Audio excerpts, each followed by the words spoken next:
Welcome to Wisdom Wednesday on .Team Talks. Each episode we dive into the favourite book, habit or tool of our special guests. They share what inspires them and how it helped them grow personally and professionally. Workflow wonders, mastering business efficiency strategies, exploring the tools and tactics behind seamless operations and business success. Let's get started. So, would you like to tell us about a book that you found from a non-fiction perspective that you would recommend that our listeners read? Something that has sort of given you a great aha moment. Yeah, I'm gonna cheat and give you two. So I've got loads of ideas, but I guess the two that are easiest to get into and have the most return on your time for reading, to follow a theme, The Miracle Morning by Hal Elrod. Oh yes, I think it's just so inspirational. Just a bit of perspective reset. When you think like stuff's going wrong or I'm dead stressed, well, just read that. He's probably got worse problems than you, and then just takes you through a framework of how to get up earlier, get more stuff done, ground yourself in all the stuff he says: silence, affirmations, visualization, exercise, reading, scribing. There's just some things now I need to do just to be a bit normal, and most of those are in the Miracle Morning, so that helps you. The second easiest one is The Daily Stoic by Ryan Holiday, which I read as part of the reading habit of the 5 of the Miracle Morning. I've read lots of Stoic books like directly and don't really reread them, but the Daily Stoics I just keep going through year after year after year. It's like 1 page per day, just gives you a bit of a Stoic quote and then a bit of a lesson. It's just nice to sort of ground yourself and just having a different perspective again. Take yourself out of the melee of the day. Especially, a lot of people aren't religious or have anything to sort of go back to guide. I sort of find Stoicism's quite good just to give you a bit of perspective. Probably the same as reading the Bible or any other religious text, which I guess have got the same idea to learn, to bring you out of yourself a little bit. I find the Daily Stoic is the easiest to digest. Yeah, I completely agree. And I think today's one was something about detachment. Don't be beholden to things, otherwise you can't let go. Those are great ones. Thank you so much for that.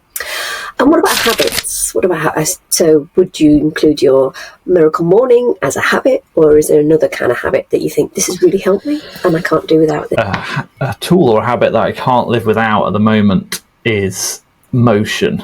So big on Microsoft, obviously, because most people in a corporate environment can't choose what tech they use. They just have to use what the organisation's given them and try and help people get the most out of what they've been given. If you have the ability to get your own tool, whether you pay for it yourself, work allows you to use it, or if you've got your own business or whatever situation you're in.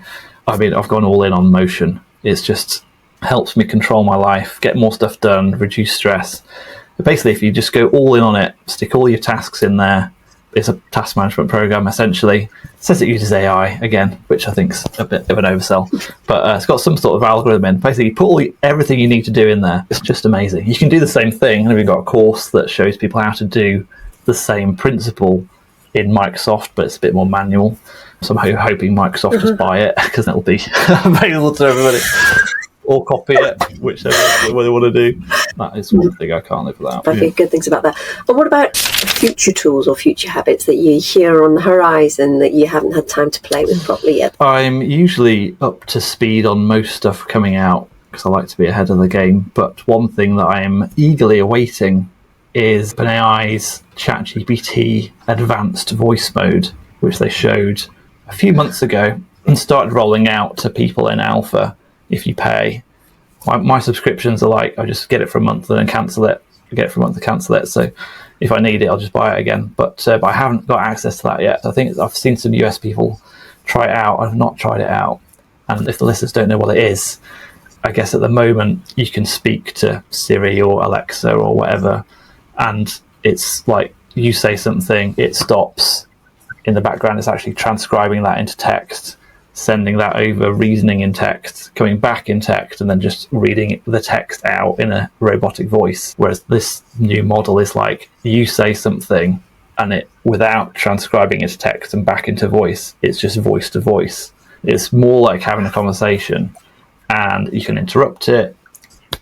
And I think that's going to be the thing that really unlocks like people being interested in AI. Like for normal people that just need to get something done, it's like you have the content to show demos of like you can point your phone camera at like landmarks and it's like speaking to you again, not like taking the picture and having a look at it, processing, coming back. It's like live, like it's a guide. It's going to come into everything once it's out. But that's the thing that I really want to try out and see if it's useful. You'll be able to replicate yourself. Just ask Gavin a question 24 hours a day because you managed to train it into your voice. It's got your information. It's intriguing to know what's going on out there, isn't it? Lovely. Brilliant. Thank you so much. We've done some reflections today in terms of what we've learned and so forth. But ourselves in school, our teenage years, our maybe early college years, what would you say to yourself at that age, given what you know and you've experienced now?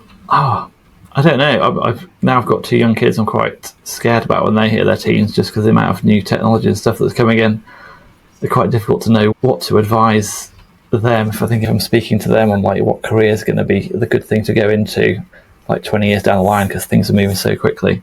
But if I went back into the 80s and 90s, spoke to myself, I guess it'd be just like, don't be so scared. It's going to be all right. Just keep moving forwards. Yeah, things can be fine. But brilliant. Gavin, thank you very much for your time. Really appreciate it. So where can people find you if they want to reach out and learn more and got a Teams question that they could do with answering? Yeah, so if you just want help with a specific thing on a specific Microsoft app, then you can just go straight to YouTube. We can put videos on there every week, long form. We've got shorts going out every day. Where you might get a little insight. So that's youtube.com/meetime, I think, MEETIME. And if you don't know where to start, or if you want help for your whole organisation, then you can book a call. I'm happy to have a chat with anyone that thinks they've got a bit of pain that we might be able to help with in terms of collaborating a bit better. That's meetime.com, MEETIME.com/call. Brilliant. Awesome. Well, thank you so much. And thanks for joining this episode of Wisdom Wednesdays on Team Talks. Remember, small changes can define key decisions in your success. Until next time.